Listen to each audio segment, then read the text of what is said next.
She didn't know that the man hunting her down that cliff road was the only person who would ever tell her the truth about her own father. One woman, two men who want to own her, and a choice that will cost someone everything. If you've ever loved someone who treated you like property, this story is for you. Watch until the end. Hit that like button, and drop a comment telling me what city you're watching from. I want to see how far this story travels. Now let's begin. The road above the Mediterranean had no guardrails. That was the first thing Serena Vale noticed when Marla threw the car into reverse and the passenger side tires shrieked across crumbling asphalt toward open air. Not the black vehicles sealing off the gate behind them. Not the shouting men or the helicopter cutting a diagonal scar across the afternoon sky. Just the absence of anything between the road's edge and the sea 300 feet below. That raw, indifferent drop into white foam and black rock that didn't care one way or another whether she lived or died today.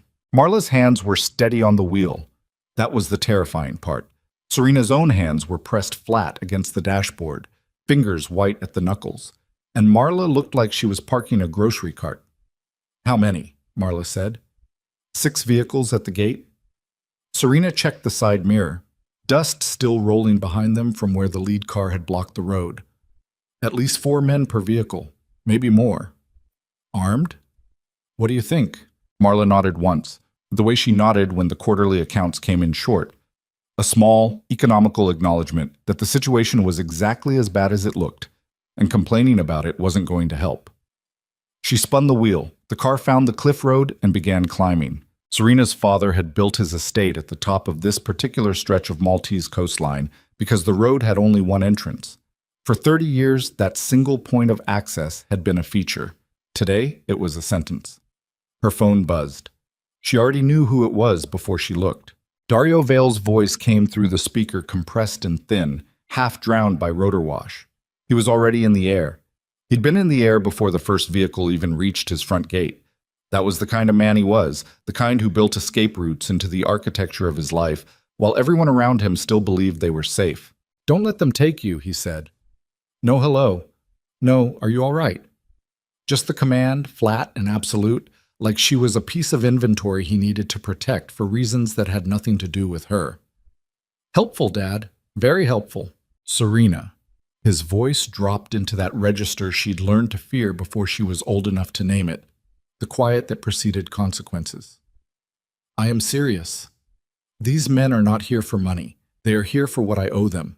If Valkyrie gets his hands on you, he will use you. Do you understand what I'm telling you?" Valkyrie. The name landed in her chest like a stone thrown into still water. She'd heard it exactly twice before in her life. Once when she was 16 and eavesdropped on a phone call her father took on the terrace at 3 a.m, his voice stripped of everything except something she'd never heard from him before: fear. And once 6 months ago, when his head of security had come to the London flat with a photograph and a set of instructions that amounted to, "If you ever see this man, do not hesitate, do not engage, just run." She'd thought it was paranoia. Her father dealt in paranoia the way other men dealt in currency. "I'm on a cliff road with one exit," she said. "What exactly do you want me to do?" "Survive." A pause. The sound of wind and engines. "I'll send men when I land." The call ended. Marla said, "He's not sending anyone." "No," Serena agreed. "He's not." They drove in silence for 11 seconds. Serena counted because counting was something she could control. Then the black cars came around the base of the cliff road below them, and Marla said a word she almost never used, and Serena's stomach dropped through the seat. They'd anticipated the reversal. Of course they had. Men like Nico Valkyrie didn't leave alternate routes uncovered. He'd sent vehicles up the coast road before the gate breach was even complete. While Dario's guards were still falling and Dario himself was running for the helicopter, someone in a black car had already been moving to seal this exact road at both ends. Marla hit the brakes. The car settled in the middle of the road, boxed between the vehicles climbing from below and the gate behind them. 300 feet to the left, the Mediterranean caught the afternoon sun and threw it back without apology. They sat there for a moment. "Options," Serena said. "There's a path." Marla's eyes moved to the rocky hillside, dropping away on their right. "Maintenance track. Goes down to the cove." "You know where it comes out?" No. Serena looked at the vehicles below. They'd stopped 200 meters down, doors already opening, men in dark clothing stepping onto the road with the deliberate calm of people who knew they had time. No urgency, no running. They didn't need to run. The math was already done. She thought about London, about the small flat in Bermondsey she'd carved out for herself 2 years ago with money she'd saved quietly, account her father didn't know about, lease in a name he'd never seen. She'd been in the middle of a real life, a job at a heritage preservation nonprofit, colleagues who thought she was ordinary, a routine that belonged to her. Then the call 3 days ago, come home, there are things to discuss, it won't take long. It never took long, that was the trick. It was never long enough for you to see the door closing. Marla, she said it carefully, take the path, get down to the cove. We both take the path. That's not what I'm saying. Marla turned to look at her. Something moved through her face. Not surprise, because Marla Riven wasn't built for surprise, but a kind of sorrow, fast and controlled, the way a doctor looks before they tell you something they wish they didn't have to. No, Marla said. They want the Vale name. They want whoever my father values enough to hide. If you have the ring, I said no. Listen to me. Serena kept her voice steady. She was surprised by how steady it was. You know this island better than I do. You know the paths. You know who on the coast guard my father still owns. You know where to go if something goes wrong. I'll buy you time. You can what? Marla's voice came out harder than she'd intended. She pressed her mouth shut, tried again. You've never done anything like this, Serena. You've never had to. And that's not an insult, it's just, then it's time to start. Silence. The men below were moving up the road now, slow and steady, the way water rises. Serena pulled her father's crest ring from her finger. The gold was warm from her skin. It had been on her hand since she was 20, placed there by Dario Vale at a dinner in front of 20 people who all understood what it meant, and none of whom would ever say it out loud. She pressed it into Marla's palm and closed the other woman's fingers around it. Marla looked down at her own fist. If they take me, Serena said, I'm just the assistant. I'm Marla Riven. I helped run the estate. I don't know anything. I'm not valuable. And if they figure out you're lying, then I'll figure something else out. That's not a plan. No, Serena agreed. It's what happens when the plan runs out. Marla stared at her for a long, terrible moment.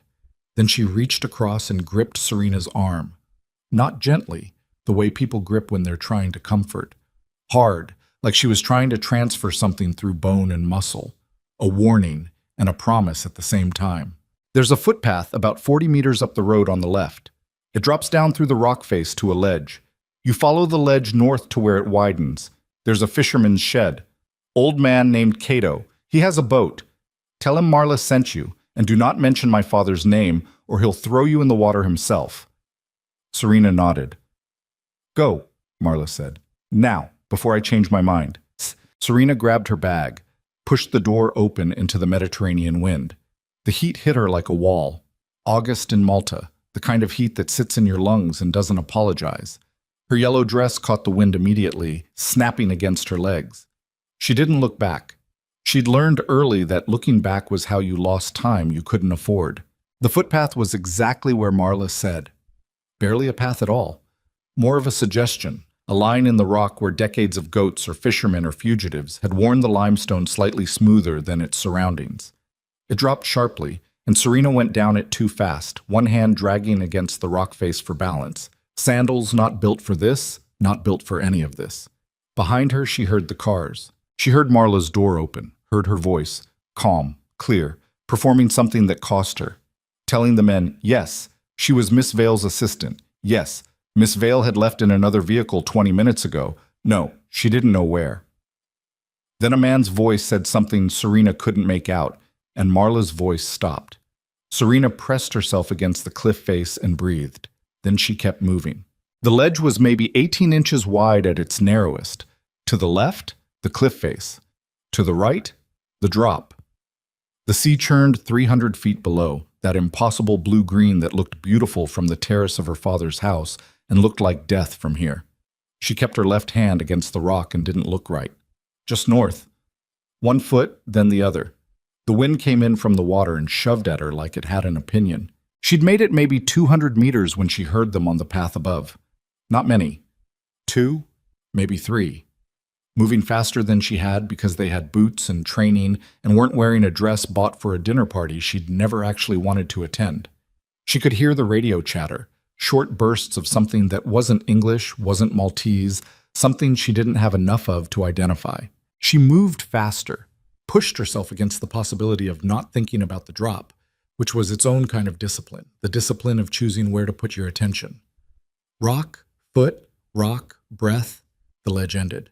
She stood at the edge of a gap in the rock, maybe 4 feet across. The ledge simply interrupted. Nothing on the other side but a continuation of limestone and the suggestion of a path. 4 feet. She jumped farther than 4 feet in her life. She jumped farther than 4 feet in heels at a charity auction 4 months ago, stepping over a wet floor someone hadn't marked properly. She told herself that. She also told herself not to look down. She looked down. The rock below her was not 4 feet. The rock below her was a long, long way below her, and it was wet from spray. And it was the kind of thing you didn't think about afterward because there was no afterward. Radio chatter. Closer. She jumped. Her lead foot hit the ledge on the far side and skidded. Her body pitched forward. Her hand shot out and caught nothing. Just air. Just the smooth face of the cliff. And for 1 full second, the mathematics of the situation were absolutely clear. She was going over. There was no version of the next 3 seconds in which she did not go over. Then a hand caught her wrist. The grip was so sudden and so absolute that it ripped the breath out of her before she could scream. She felt her shoulder wrench, felt the jolt travel all the way through her arm and into her chest, and then she was moving. Not falling, moving, backward and up, hauled with a force that wasn't gentle and wasn't trying to be, just efficient, the way you'd haul a rope rather than a person. She hit a chest, a solid, broad, immovable chest. An arm came around her waist from behind and locked there, and her feet found the ledge, and her lungs remembered what they were for. She stood there for a moment, just breathing, just existing. Then she heard the voice. Low, unhurried. A faint accent she couldn't place exactly. Something Mediterranean, something old money and older violence. Do you always run toward death? Or am I the first man to make you this desperate? Serena turned. The man holding her arm was not what she'd expected, which was its own kind of stupid, since she hadn't expected to be alive right now, so expectation seemed beside the point. He was tall, genuinely tall. Not the kind men describe themselves in profiles, but the kind that registered in the body, that made the ledge feel narrower. Dark clothing, dark hair, slightly long, pushed back from his face by the wind. Eyes the color of deep water, blue so dark it read almost as black in the cliff shadow. He was looking at her the way she'd seen her father look at things he'd already decided to acquire. She pulled her wrist from his grip. He let her. "You're Valkyrie," she said. It wasn't a question. She didn't know his face, but she knew his presence, the particular quality of attention he brought to the ledge. The absolute absence of fear in a place that should have produced it. Something shifted in his expression. Briefly, there and gone. "And you are?" he said. She thought of the ring on Marla's finger, the plan that wasn't a plan, the fisherman named Cato, who she was now definitely not going to reach. "Marla Riven," she said. "I'm Miss Vale's assistant." The lie came out clean. She was almost surprised. Nico Valkyrie studied her for a long moment. His eyes moved over her face with the deliberate, unhurried quality of someone who wasn't deciding whether she was telling the truth so much as filing away the fact that she wasn't. He looked at her hands, at the white mark on her ring finger where jewelry had sat for 3 years before she'd pulled it off 20 minutes ago. At her shoes. The sandals, completely wrong for this ledge, for this cliff, for any of this. He said nothing about any of it. "Come," he said, and turned back along the ledge the way he'd come. He didn't grab her, didn't threaten her, just walked, which somehow made it worse because it meant he wasn't worried about what she'd do. He was right not to be. She looked at the gap in the ledge behind her, the 4 feet she'd barely crossed once, and then she looked at his back, and she followed him. Tub. The estate looked different from the outside now that it was occupied. Serena had grown up in this house, had learned to read in the library with the view of the bay, had celebrated every birthday until she was 13 in the dining room that seated 40, even though it was usually just her and Marla, and sometimes a rotating collection of her father's associates who smelled like cigars and talked over her head. She knew the sound the gate made in October when the hinges stiffened. She knew which third-floor window was painted shut, and which one had been quietly fixed by a previous groundskeeper who never talked about why. She knew this house the way you knew a person you'd studied for years without being sure you trusted them. Now there were men at the entrance who weren't her father's men. Dark vehicles parked along the stone wall where the rose garden used to be before Dario Vale decided roses were sentimental and had them removed. The main gate, with its iron crest that had watched over the estate for 100 years, stood open in a way it almost never did. Nico walked her through it without touching her, his men falling into a loose formation around them that she could have broken in about 30 seconds if she'd had anywhere to go. She didn't have anywhere to go. Inside, the house smelled the same. Stone and sea air, and the particular dry quality of a building that had stood long enough to develop its own climate. The entrance hall looked almost normal, except for a place on the left wall where a bullet had taken a piece of plaster the size of a dinner plate, and another near the staircase where something had knocked over the tall ceramic lamp her mother had brought back from Istanbul. It lay in pieces near the baseboard. No one had touched it. Serena looked at the pieces, looked away. A man was waiting at the foot of the stairs. Mid-30s, shorter than Nico, with the kind of face that had been handsome before tension had settled into it permanently. He had papers in his hand and the focused expression of someone who had too many operational details to track and had stopped feeling anything about any of them. "Tomas," Nico said. "Status. Perimeter secured. Dock is ours.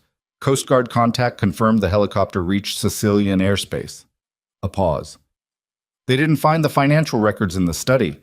Vale's man must have taken them. He wouldn't trust a flight with physical records. They're in the house. We've searched the study, both safes. There are 3 safes." Nico said it without inflection. "The third is behind the panel in the east corridor, behind the mirror from Valletta." He glanced at Serena. "You'd know that." She kept her face still. "I know where the kitchens are. I made schedules, not architectural plans." Tomas looked at her for a moment. His eyes were the kind that had learned to discount people until they became useful. She had the impression he'd decided she wasn't useful yet and filed her accordingly. "And the woman from the car?" Nico said. "East sitting room. She hasn't said anything useful." Serena felt the mention of Marla like a cold hand on the back of her neck. She didn't let it show, couldn't let it show.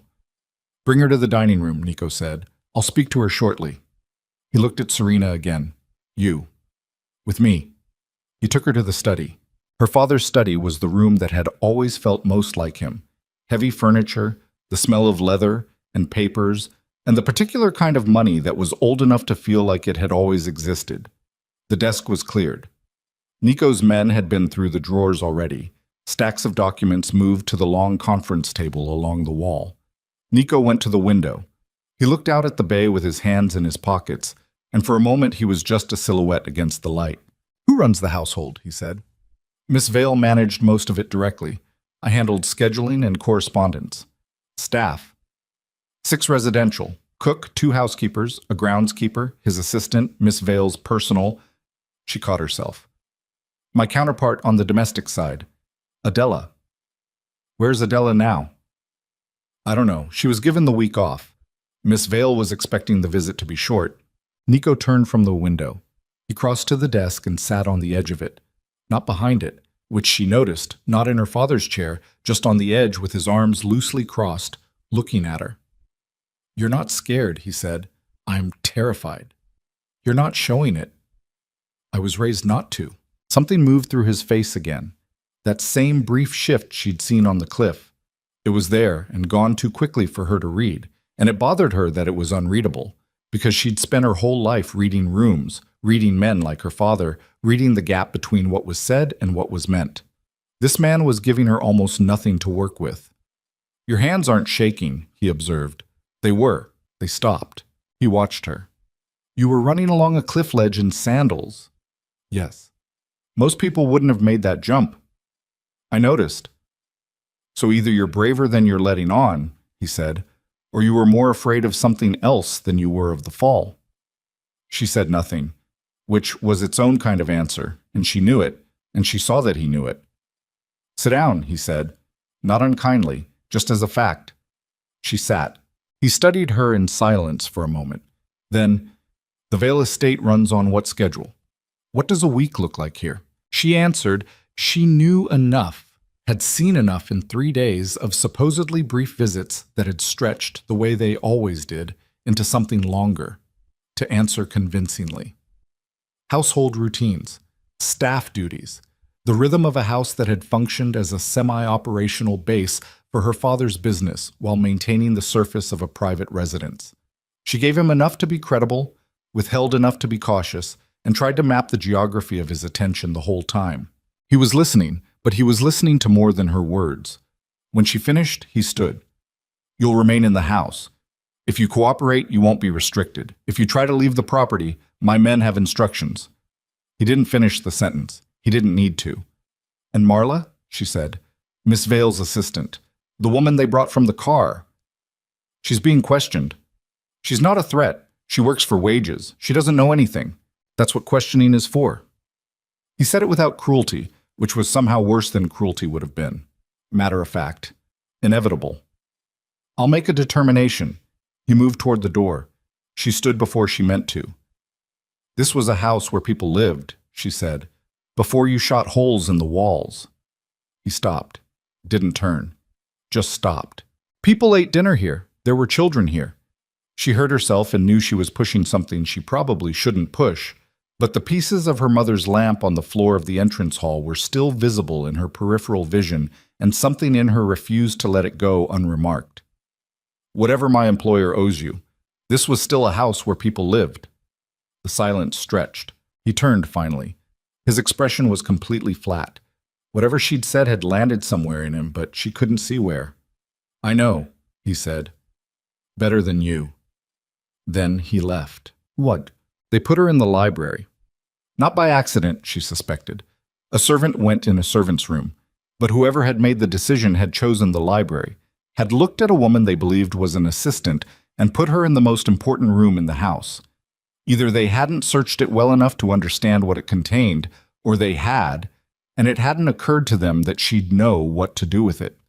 She stood in the center of the room and looked at it. Floor-to-ceiling shelves on 3 walls, the 4th wall a bank of windows facing the bay. The smell of old paper and salt air that she'd fallen asleep to as a child, pulling books down from shelves she was barely tall enough to reach, reading by the light from the water while her father held meetings 3 floors below, and her mother sat in the garden with the particular stillness of a woman who had learned to make herself invisible as a survival strategy. She crossed to the shelves on the east wall. When she was 9 years old, she'd been looking for a book her mother had mentioned, something about Maltese folklore. She couldn't remember now, and she'd pulled the wrong volume and the shelf had moved. She'd stood there for probably a full minute before she understood what she was looking at. A door. A passage. The kind of thing that existed in houses built in certain centuries for certain kinds of people who needed certain kinds of exits. She'd spent 3 weeks exploring it before she told anyone. She'd never told her father. She'd eventually told her mother, who'd looked at the entrance with an expression Serena hadn't had the vocabulary to read at 9, but understood perfectly now. Her mother had said, "Good. You know it's there." And they'd never spoken of it again. Serena's fingers found the spine of the blue volume on the 4th shelf. Handbook of Mediterranean Flora, 1962. She pulled it. The mechanism was quieter than she remembered. It had been, she counted backward, 16 years since she'd used it. But the stone moved. The wall exhaled. A narrow darkness opened up behind the shelf, maybe 18 inches across, smelling of dust and old limestone and something faintly mineral. She stood in front of it. Somewhere in this house, Marla was sitting in a room with men who believed they had the right person and were going to keep asking questions until the answers stopped being satisfying. That scenario had a limited duration. At some point, the questions would become less conversational. At some point, someone would go looking for the veil ring's provenance.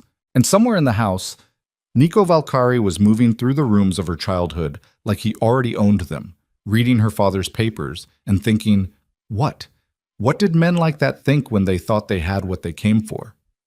She stepped into the passage. The shelf groaned softly as she pulled it back into place behind her. The darkness closed around her. She stood still, letting her eyes adjust, letting the silence of the walls settle into her breathing. She knew this passage. She knew where it came out on the third floor, and she knew the branch that led to the wine cellar, and she knew the narrow lateral run that opened near the dining room behind a panel that looked like bare stone but moved if you pressed the right spot. She'd mapped every inch of it as a 9-year-old with a torch and an afternoon with nothing else to do. She was not running anymore. Marla was somewhere in this house, wearing her ring, buying her time with nothing except nerve and the ability to keep her face still under pressure. The least Serena could do was make that sacrifice mean something. She moved through the dark, one hand along the wall, her breathing the only sound. The passage sloped downward, then bent left. She counted steps automatically, a habit from childhood.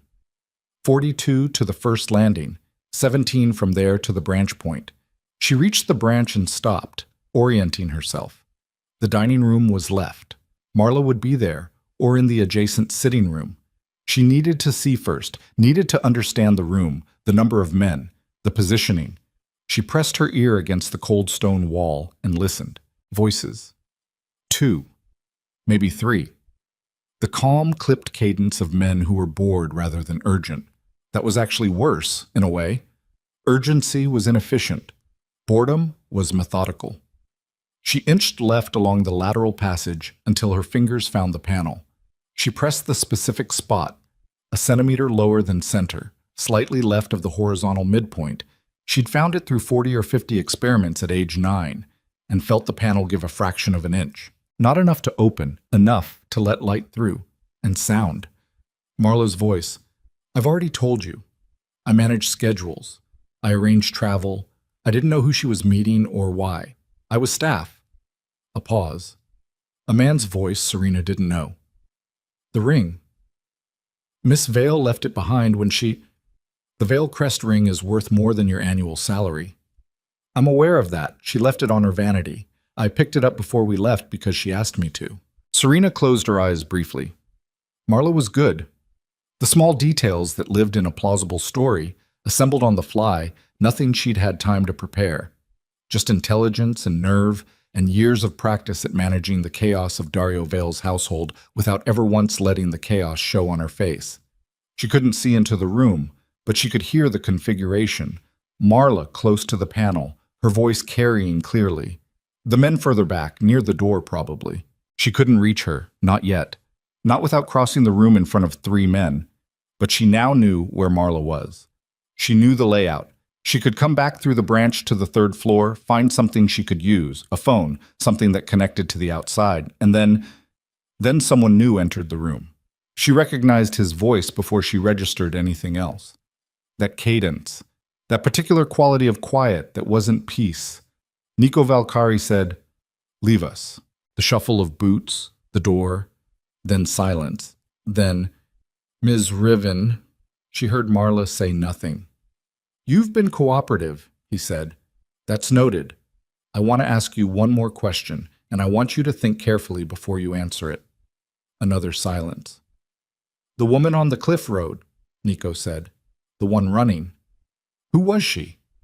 Serena pressed her palm flat against the stone wall. She heard Marla breathe. "That was me," Marla said. "I panicked and ran. The driver, Miss Vale's driver, he waited with her while I went to try to find another way out." "You were running in sandals. I grabbed the wrong shoes. I was..." "The woman I found on the cliff," Nico said, and his voice was very calm, very flat, had a white mark on her left ring finger. The mark left by a ring she'd been wearing for years, not days, years. A pause. "You are wearing that ring now." Serena's blood went cold. Marla said nothing for a full 3 seconds. Then, "I told you, she left it." "No," Nico said. "She gave it to you, before you got out of the car. She gave you her ring and her name, and she is currently somewhere in this house believing that I don't know the difference." The silence that followed was the kind that couldn't be answered. Serena pulled back from the panel, pressed herself against the cold stone of the passage wall. She heard Nico's voice, quieter now, almost to himself. "Find her." She was already moving. The passage was dark and the stone was cold and her sandals were silent on the ancient floor. She moved fast, faster than she had before, her hand on the wall and her mind running ahead of her body through the map she'd carried in her head for 16 years. She needed to reach the library before his men did. She needed 30 seconds she almost certainly didn't have. She ran. She made it back to the library in 22 seconds. She knew because she counted. Counting was the only thing keeping her breathing at a pace that wouldn't get her caught. That steady, deliberate internal rhythm that her body had apparently decided was the alternative to panic. The shelf moved. She stepped through, pulled it back into place behind her. Then she stood in the center of the library floor with her hands at her sides and her heart slamming against her sternum, and listened to the house. Footsteps in the corridor outside. More than one set. Moving with the organized, distributed quality of a search. Not running, because running was for people who weren't sure of the outcome, and Nico Valkyrie's men had been trained by someone who understood that certainty was a more efficient use of energy than urgency. She crossed to the reading chair nearest the window, sat down, picked up the first book her hand found on the side table, something in Italian, she didn't look at the title, and opened it to a random page. The door opened. 2 men. The one on the left she'd seen in the entrance hall earlier. The one on the right was new to her. Older, with a gray-threaded beard and the particular stillness of someone who'd stopped being surprised by what people did when they were cornered. They looked at her. She looked up from the book. "Is there something you need?" she said. The older man's eyes moved around the room. She watched him do it. The shelves, the windows, the corners, the secondary door to the adjoining study. Professional, thorough. His eyes came back to her and he held them there for a count of 3. "Mr. Valkyrie wants you," he said. "All right." She closed the book, set it on the table, stood. She didn't hurry. Hurrying would have been wrong, would have landed in the room like a confession. She smoothed the front of her dress, which was pointless given what the dress had been through in the last 2 hours, and walked toward the door at the pace of someone who had decided that cooperation was the most strategic available option. The older man's eyes dropped to her feet as she passed him. Her sandals, the same ones she'd been wearing on the cliff. She'd considered that in the 22 seconds she'd had before they arrived, and had decided there was nothing she could do about it that wouldn't look like exactly what it was. He said nothing. She kept walking. Nico was in the dining room. He was standing at the long table with his back to the door when they brought her in, looking at something laid out on the surface. Documents, it looked like, arranged in columns with the methodical quality of a man who organized information the way other men organized weapons. Tomas stood to his left, arms crossed, jaw set in the specific configuration of someone waiting to be proved right about something. Marla was in the chair at the far end of the table. She looked fine, which meant she was working very hard at looking fine, because Serena knew what Marla looked like when she wasn't. She knew the particular angle of her shoulders, the way she held her chin slightly higher than usual when she was managing something she didn't want anyone to see her managing.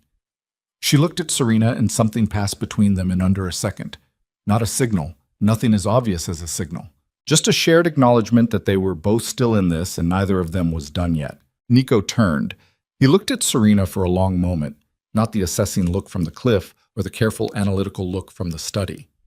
This one was different, flatter. Like something had been decided while she was in the library, and the looking was more a formality than an inquiry. "Sit down," he said. She sat, not at the far end near Marla. At the nearest chair, the one closest to the door, which she suspected he noticed. He pulled out the chair directly across from her and sat in it, put his forearms on the table. He had a photograph in his right hand, and he placed it face down on the table surface between them without turning it over yet. "I'm going to ask you something," he said, "and I want you to understand something before you answer. I don't actually need you to tell me the truth. I already know the truth. What I'm giving you is the opportunity to be the person who tells me, rather than the person I have to tell." Serena said nothing. "What's your name?" he said. The room was very quiet. She could hear the sea through the windows, that constant, indifferent sound that had been the background noise of every important moment in this house, every dinner where her father said something that carved a new line in her understanding of who he was. Every night she'd sat in this room and tried to calculate when she'd accumulated enough of her own life to stop living inside his. "Marla Riven," she said. "I've already—" He turned the photograph over. She looked at it, It was her at 11 years old, standing in the garden of this house in a blue dress, squinting slightly against the sun, with a book under one arm and an expression of profound impatience on her face that apparently hadn't changed in 14 years. Her mother was partially visible at the left edge of the frame, and on the stone wall behind them, the veil crest, the same crest that was now sitting on Marla's finger across the table. She stared at the photograph. "Found it in a tunnel," Nico said, "behind the east passage, behind the shelf in the library." He let that sit in the air for a moment. "Your tunnel, I'm assuming, the one you've been using for the last 2 hours." She lifted her eyes from the photograph to his face. The thing about being caught in a lie wasn't the exposure. She'd known this moment was probably coming from the second she gave Marla the ring. The thing about it was the particular quality of silence that followed. The moment where the architecture of the false version collapsed, and you were left standing in whatever was actually true, with nothing between you and the other person except the fact of it. She said, "Are you going to hurt her?" "Who?" "Marla." She said it without inflection. She was following my instructions. She didn't choose any of this. Nico looked at her. "No, I'm not going to hurt her. I want her released." "You want." He repeated it with a quality that wasn't quite amusement. "You're not in a position to want things." "I'm in the position of being the person you actually came here for," she said, "which means I have more leverage than I did 30 seconds ago. And what I want, in exchange for whatever cooperation you're expecting, is Marla out of this house." Tomas made a sound. Not quite a laugh, something shorter and less charitable. He looked at Nico the way you looked at someone when the situation had just confirmed something you'd already told them. Nico didn't look at Tomas. He kept his eyes on Serena. "You're Serena Vale," he said. "Yes." "Dario Vale's daughter." "Unfortunately." Something shifted in his face at that, small and controlled, but there. "Your father," he said carefully, "took something from my family. Not money, not assets. Something that doesn't have a market value." He paused. "I want to know where he is. I want to know how to reach him. And I want access to whatever financial architecture he built in the last 3 years that isn't in those documents." He gestured toward the papers on the long table. "That's what I came for. You're going to help me get it. And if I don't know?" "You know more than you're telling me. I've been in London for 2 years. My father doesn't—" "He called you 3 days ago, and you came." His voice was even. "Men like Dario Vale don't summon people who don't know anything useful. They summon people they can use." The accuracy of it landed somewhere she didn't want it to land. "He wanted me here," she said. "That doesn't mean he told me why." "What did he tell you?" She looked at the table. "That there were things to discuss. That it wouldn't take long. And you believed him." She didn't answer. "You came from London," Nico said. "You got on a plane. You came to a house you hadn't visited in over a year, because your father said there were things to discuss." He said it without judgment, which was somehow more corrosive than judgment would have been. "What did you think he wanted?" "I thought—" She stopped, started again. "I thought maybe he'd found something. Evidence about my mother. She disappeared when I was 21. He always said it was her choice. I thought maybe—" She stopped again. The room was quiet. Marla, at the far end of the table, had gone very still. Nico was watching Serena with an expression she couldn't fully read, something that had moved slightly away from the flat, operational quality of the last 10 minutes and toward something she'd have called human, on a different man, in a different room. "Your mother disappeared," he said. "That's what my father calls it." She met his eyes. "Disappeared." A beat. "I'm sorry," he said. She hadn't expected that. It landed off rhythm like a word in the wrong place in a sentence, and she felt her jaw tighten against whatever her face was trying to do. "I don't need your sympathy," she said. "I need you to let Marla go." Nico leaned back in his chair. He looked at Marla, then back at Serena. The calculation was visible. Not the math of it, which she couldn't follow, but the fact of it. The slight narrowing of his eyes that meant something was being weighed. "She stays in the house," he said finally. "Comfortable, unrestricted, but she stays until I have what I need." He looked at Serena. "That's the deal." "What deal?" "I haven't agreed to eat." "You don't have to agree." He stood. "You just have to understand how this works." He left. Tomas followed, pulling the door halfway shut behind him. Serena sat at the table and breathed. Marla said, from the far end very quietly, "Are you all right?" "No," Serena said. "Are you?" "I've had worse days." A pause. He knew from the photograph? From the tunnel, the passage behind the library shelf. He found it. Marla was quiet for a moment. How much does he know? Enough. Serena looked at the photograph still face up on the table.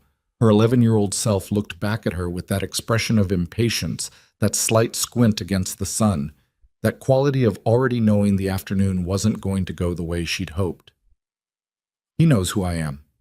He knows my father called me here. He thinks I know where my father is or how to reach him. Do you? No, but he's not going to believe that. Another silence. Outside, the sea moved against the rocks with the same rhythm it always had. The same rhythm it would have tomorrow and the day after that, regardless of what happened in this room. "Serena," Marla said. "I know. He's not stupid. No, he really isn't." "Then what do we—" The door opened again and a woman came in with food, bread, olive oil, a bowl of something warm, set it on the table between them without making eye contact, and left. The door stayed open this time, which meant they were free to move in the house, which meant Nico had made a calculation that the house itself was the cage and locking them in rooms was an unnecessary expenditure of energy. He was right. The house was the cage. The coast was controlled, the dock was controlled, and Serena had a detailed knowledge of the passage network, but no way off the island that didn't involve Nico Valkyrie's people. She looked at the food. She was hungry, which seemed like an absurd fact, but her body had decided to continue having ordinary needs in the middle of extraordinary circumstances, and she supposed that was probably a good sign. She pulled the bread toward her and ate. By midnight, the house had settled into a different kind of occupied silence. Nico's men had established a rotation. She could hear the pattern of it through the walls, the regular exchange of positions, the low radio exchanges that came every 20 minutes. Professional. Practiced. The kind of rotation that left no significant window. She'd spent 4 hours moving through the house under the pretense of needing water, needing air, needing to use the bathroom on a different floor, mapping positions, counting men, trying to find the shape of the operation and where, if anywhere, it had gaps. It didn't have many. The dock was 2 men, switching every 3 hours. The gate was continuous. The east terrace had a rotating position that covered both the garden approach and the cliff path. The main corridor of the house had a man stationed at each end of the residential floor. What it didn't have was coverage of the passage network, because the passage network didn't appear on any architectural plan she'd ever seen for this house, and her father had apparently never found it, and therefore Nico didn't know how far it extended or what it connected. He knew about the library entrance. He'd used it to find the photograph. He didn't know about the entrance behind the wine rack in the cellar, or the one that opened in the gardener's storeroom, or the narrow lateral that ran under the east terrace and came out through a grate in the cliff face, 40 feet above the water but accessible, barely, in daylight, in better shoes than these, to the narrow maintenance ledge below. She'd sat with all of this in the library, alone, while Marla slept in the room they'd been given on the second floor. She'd mapped it in her head the way she'd mapped it as a child. The question wasn't whether she could get out. She probably could. The question was whether getting out accomplished anything. Her father was in Sicily. She had no phone, no money, no documentation that wasn't in her bag, which was either in the car or in Nico's possession. She had no contacts on the island who weren't connected to her father's network, and her father's network had just demonstrated its absolute loyalty to Dario Vale by evaporating the moment Nico's men came through the gate. And Marla was here. She was still sitting with that when the door opened. She expected one of Nico's men. She'd built up a taxonomy of them over the course of the evening. Who knocked, who didn't, who made eye contact, who treated her like furniture, who looked slightly uncertain in a way that suggested they hadn't entirely decided what category she fell into. It was Nico. He came in without knocking, which she was going to have to decide whether to be annoyed about, and he was carrying 2 glasses and a bottle of something amber. He looked at her sitting in the reading chair in the dark with no lamp on, just the moonlight from the window, and he set the bottle and glasses on the side table without commenting on it. He poured 2 glasses, sat down on the sofa across from her. Not the chair, the sofa, which put a wider physical distance between them and somehow made the room feel smaller. He held out one of the glasses. She looked at it. "It's not drugged," he said. "I don't need you unconscious. I need you cooperative, and those are different problems." She took the glass. The whiskey was her father's. She recognized the bottle from the cabinet in the study, a 12-year Scottish malt that Dario Vale kept for conversations he wanted to remember. She found that almost funny in a way that had nothing to do with amusement. She drank. He drank. The silence lasted long enough to stop being uncomfortable and become something else. Not comfortable exactly, but inhabited. "You were in the passage for 4 hours," he said. She looked at him. "I know how long you were gone from the room," he said. "I also know you didn't go anywhere in the end, which means you looked at your options and decided to stay." He turned the glass in his hand. "What was the gap you found?" "If I found one, I'm not going to tell you." "Fair." He drank again. "What stopped you from using it?" She was quiet for a moment. The honest answer was Marla. The honest answer was also the position she was in, the lack of resources, the calculations she'd done and come out on the wrong side of. But mostly it was Marla. "You know why?" she said. He nodded. Not as a point in her favor, just as a fact he was filing. "Tell me about your mother," he said. She felt the shift land in her chest. "Why?" "Bitch, 'cause your father took someone from my family too." He said it without heat. "I want to know if we're talking about the same kind of man." She looked at him across the moonlit room. He was watching her with that quality she kept failing to name. Not sympathy exactly, not strategy exactly. Something that sat in the space between the two. "Her name was Elena," she said finally. "She was from Valletta. She met my father when she was 24 and he was 40, and she thought..." She stopped. She thought powerful men were safe men. She learned otherwise. "When did she disappear?" 4 years ago. I was 21. I'd come home for her birthday. The morning after the dinner, her room was empty. Her passport was gone. Her jewelry was gone. Just enough to make it look like she'd packed and left. She looked at her glass.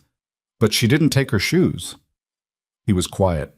"She never went anywhere without the right shoes," Serena said. "It's not a small thing. It's the kind of thing, if you know a person, you know. And she would not have walked out of that house without her shoes." She put the glass down. "My father said she'd been unhappy, that she'd needed to leave. He said it the way you'd say it about a car that wouldn't start. Inconvenient, replaceable." A long silence. "My cousin," Nico said. His name was Ren. He was 27. He worked for me. Not in the field, in the financial operations. He was careful, smart, better with numbers than anyone I've ever known." He paused. "Your father hired him, brought him into a project 3 years ago, and then when the project was complete and Ren knew where everything was and how it worked, when he was no longer useful, your father had him killed and took everything Ren had built for him." The word killed sat in the air between them. "You're sure?" she said. "I have the man who did it. He's been talking for 8 months." He said it without inflection. "I'm sure." She looked at the window, at the moonlight on the water below, the same water, the same light, the same house, everything unchanged and completely different. "I didn't know," she said. "I know you didn't." "That doesn't..." She stopped. "I'm not asking you to "I know," he said again. She picked up her glass, finished the whiskey, set it down with more force than she meant to, and the sound it made against the table was too loud in the quiet room, and she felt something crack open in her chest that she'd been keeping very carefully sealed for approximately 7 hours. She didn't cry. She wasn't built for it. Or she'd burned the part of her that was somewhere along the road of being Dario Vale's daughter and carrying that like a stone in her pocket every day. But something moved through her face. She felt it move. Nico said nothing.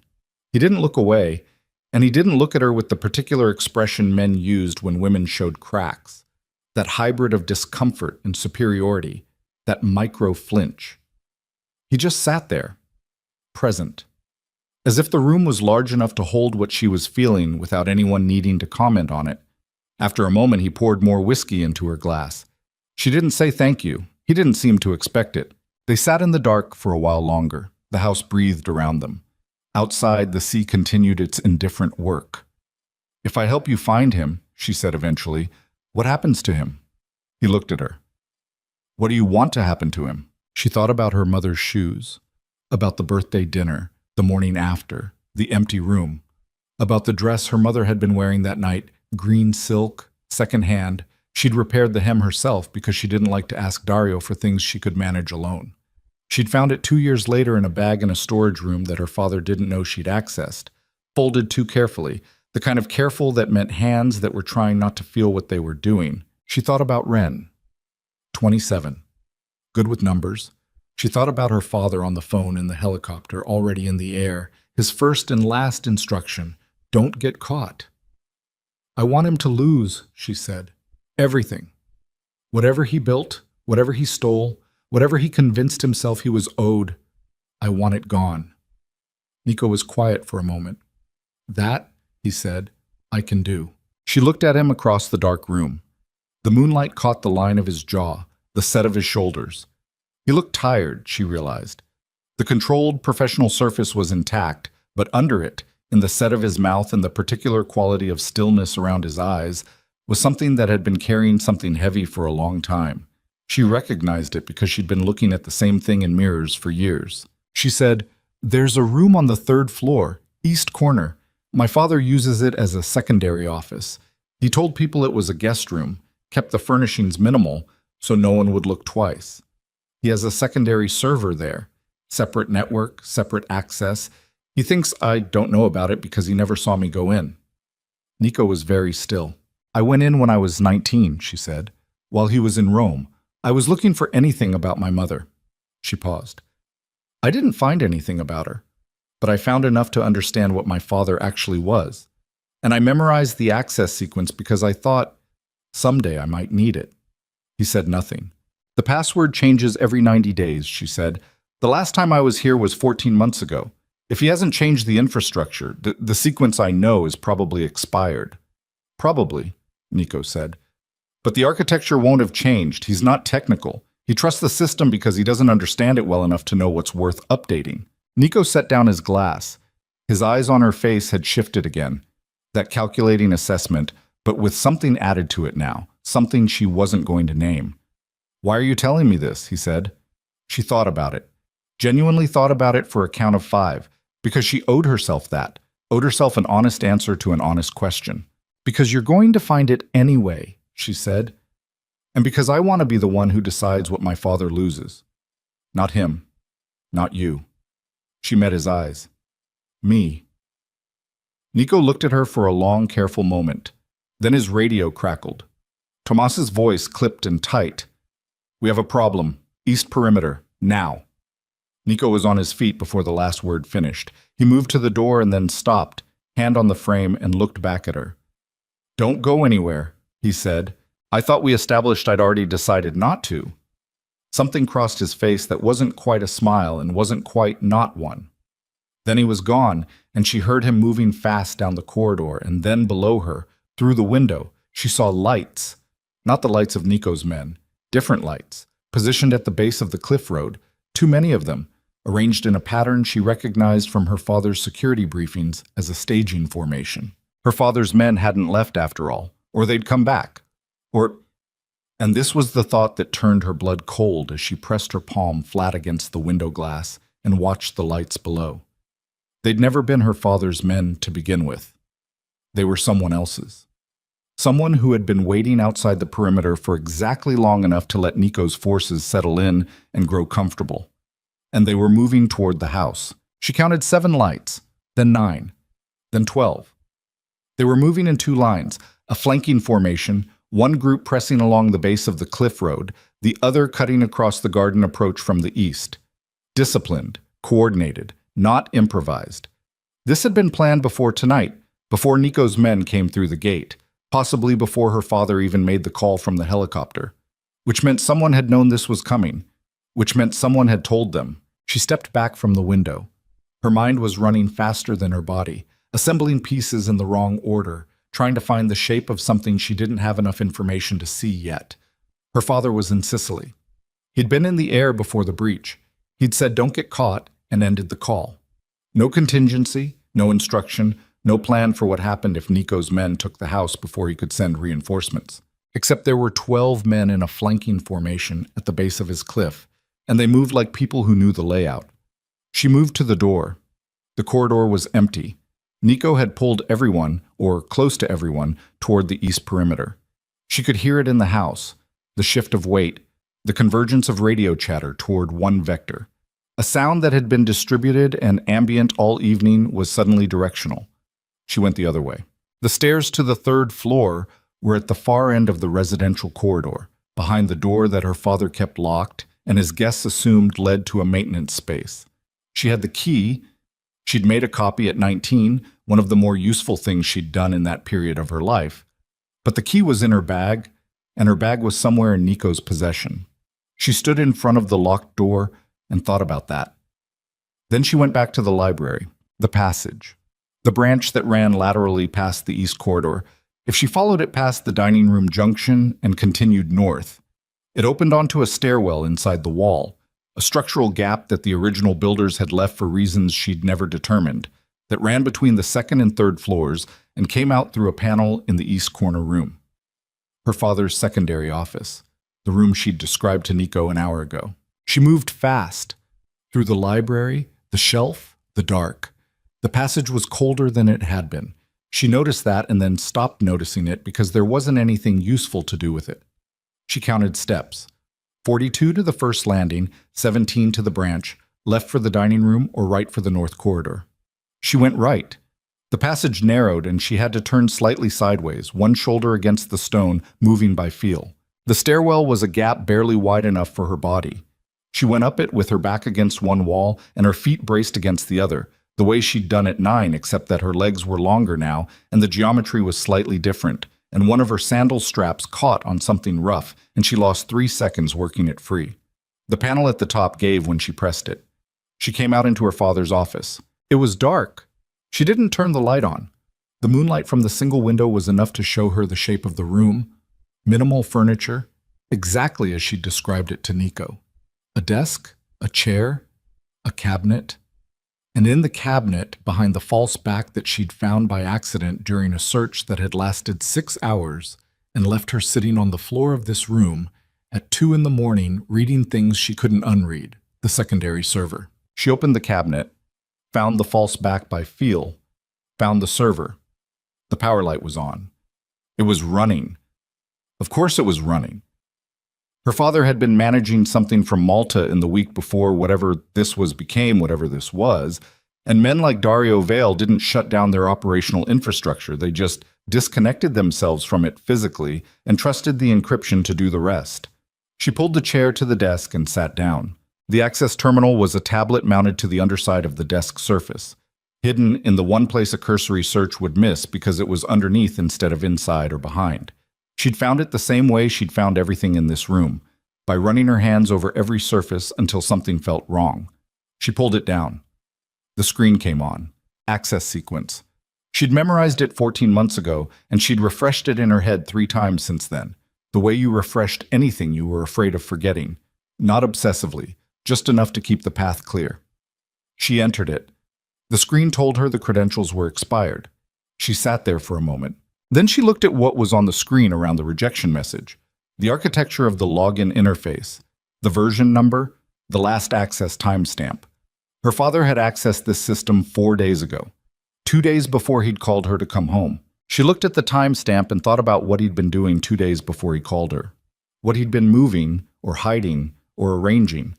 The system wouldn't let her in through the front, but her father was not a technical person, and non-technical people who thought they were being clever made predictable mistakes. She navigated to the recovery interface. The security question was, what was the name of my first ship? She almost laughed.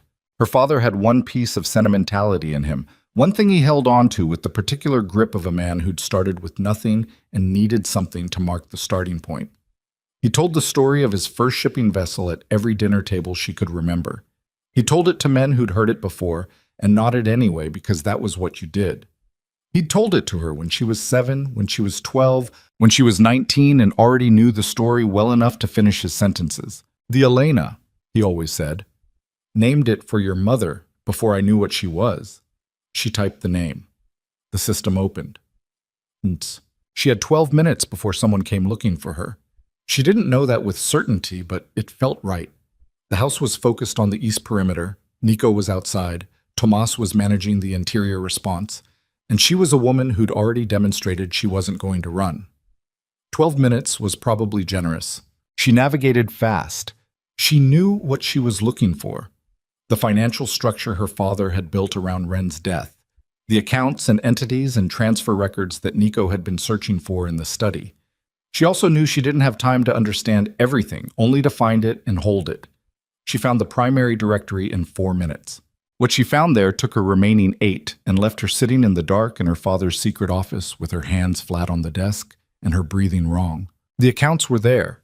The structure Ren had built, now operating under a series of shell entities that wore legitimate faces, shipping companies, import consultancies, a charitable foundation with a Valletta address she actually recognized because she'd attended a fundraiser there 3 years ago. All of it running, all of it clean on the surface, all of it funneling consolidated revenue back to a central account under a name she'd never seen before. But that wasn't what had stopped her breathing. In a subfolder she'd found by following a cross-reference, there was a document. Financial records from 7 years ago, before Ren, before any of this. A property transfer. And attached to the transfer record, a supporting document she had to read twice because the first time through her brain simply refused to process it as real. It was a death certificate. The name on it was Elena Caro Vale. Date of death, September 14th, 4 years ago, 3 days after her birthday dinner. Cause of death recorded as cardiac event. Location, a private medical facility in Gozo, the smaller Maltese island, 20 minutes by ferry from where Serena was sitting right now. She stared at it. Her mother had not left. Her mother had not packed her shoes and her passport and walked out of a life she'd built, and a daughter she'd spent 21 years raising. Her mother had died in a private facility on a small island 3 days after her birthday, and her father had filed a death certificate under a name he controlled and buried it in a folder inside a secret server, inside a hidden room, inside a locked floor of a house where no one was supposed to look. And then he'd told his daughter that her mother had needed to leave. Serena sat very still. The moonlight came through the single window and lay across the desk in a pale stripe, and she sat inside it and felt something happen to her that she didn't have a word for. Not grief exactly, not rage exactly, something below both of those, something foundational, a structure giving way. She had known her father was capable of cruelty. She had built her entire adult life around that knowledge, around the project of getting far enough from his orbit that his cruelty couldn't reach her. She had thought she understood the shape of what he was. She had not understood the shape of what he was. She took a photograph of the document with. She looked down at her hands for a moment, confused, before remembering she didn't have a phone. She didn't have anything.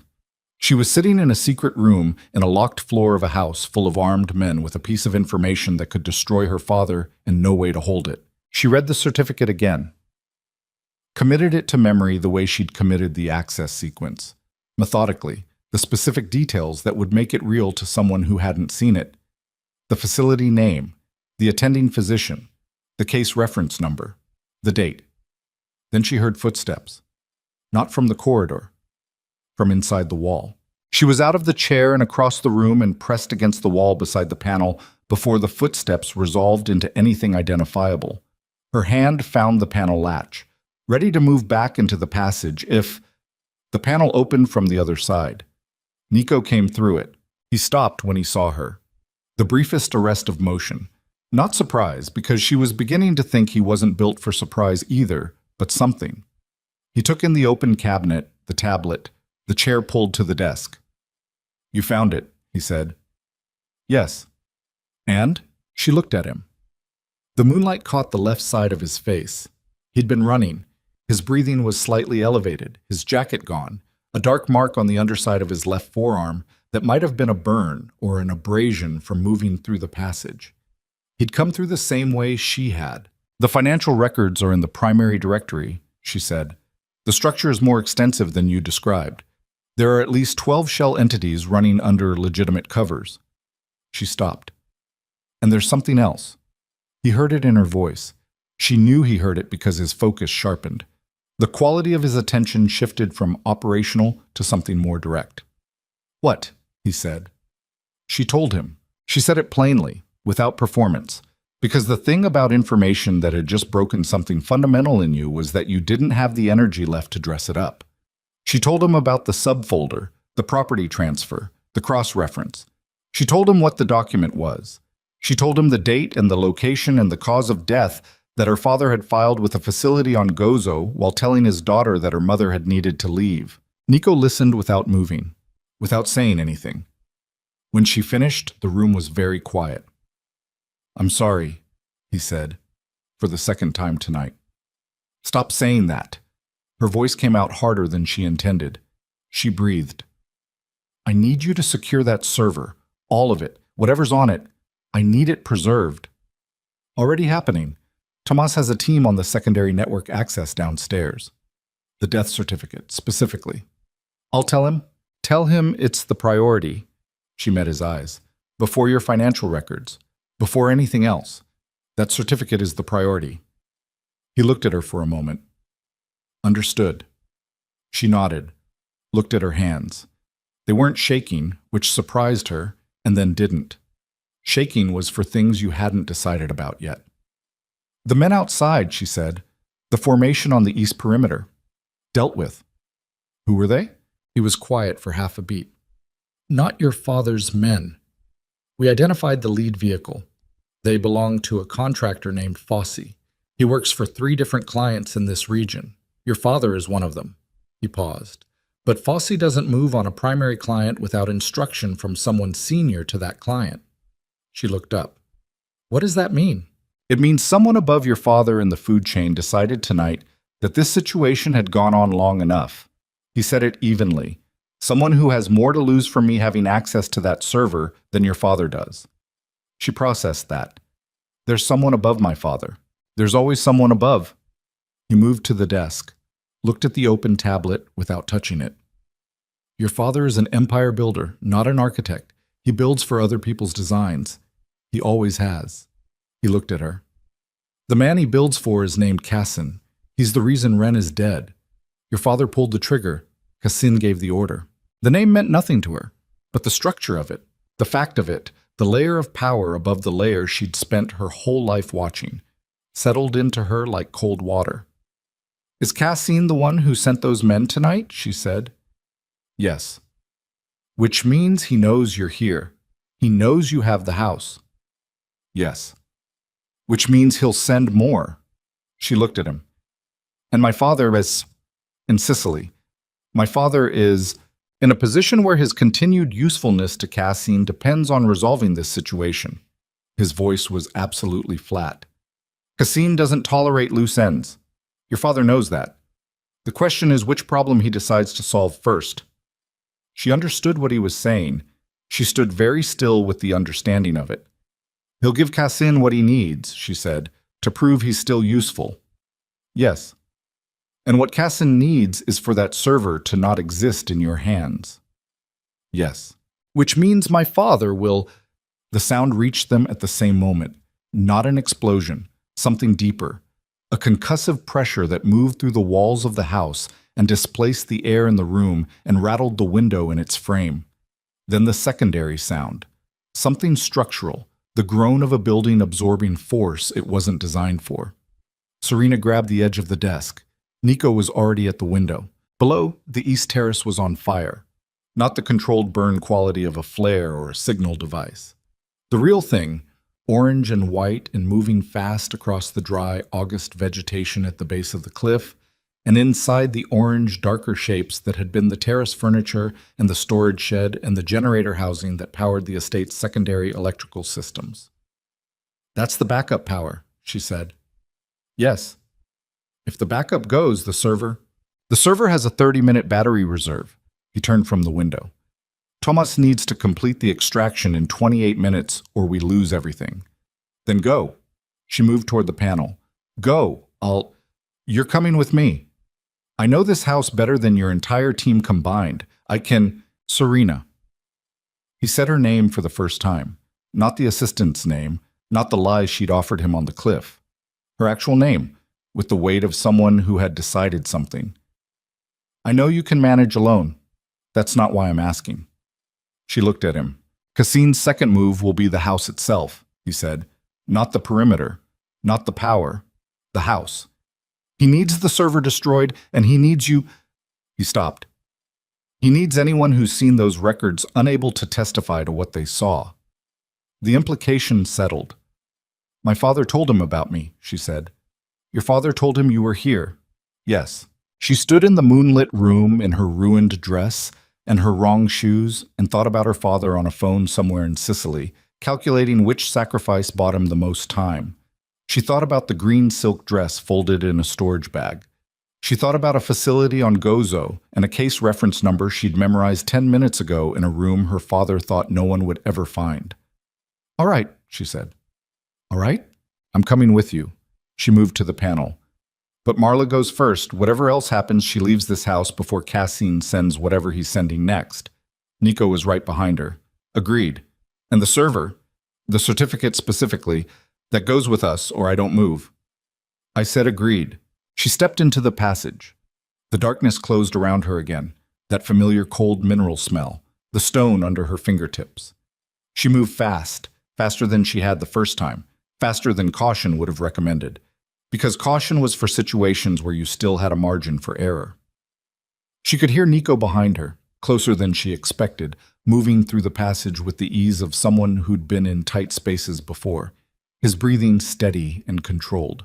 Below them, through the stone walls, she heard the fire taking hold, the structural groan of the east terrace giving way, the distant sound of her father's house beginning to. She moved through the passage with one hand on the stone and the sound of the fire working its way through the walls behind her. Not fast yet. Fire in a stone house moved through wood and furniture and the accumulated material of decades before it found the structural elements, and the estate had been built in a century that understood the difference between a building and a box. But it would get there. Everything got there eventually. Nico stayed close behind her. She could hear his breathing, feel the displacement of air when he moved. He didn't crowd her. He matched her pace exactly, which told her something about his spatial awareness in tight darkness that she filed without commenting on. The branch junction. She went left toward the second-floor residential corridor. Marla first. That was the sequence, and she wasn't going to rearrange it regardless of what was burning. How many men do you have inside the house right now? She said, low. 4. 2 more outside east position. Cassine's team, how many? The group we turned back from the perimeter was 8. There will be more. How soon? He's had the staging time. He was waiting for the fire to go up. The fire is the signal that the first team failed. He'll move the second team as soon as he confirms. A pause. 15 minutes, maybe less. She found the lateral passage. Right here, this panel, the one that opened onto the second-floor corridor outside the room she and Marla had been given. She pressed the latch. The corridor was dark. The main power had already gone. The fire had reached the generator faster than she'd calculated, or the fire wasn't accidental in its placement, which was its own answer.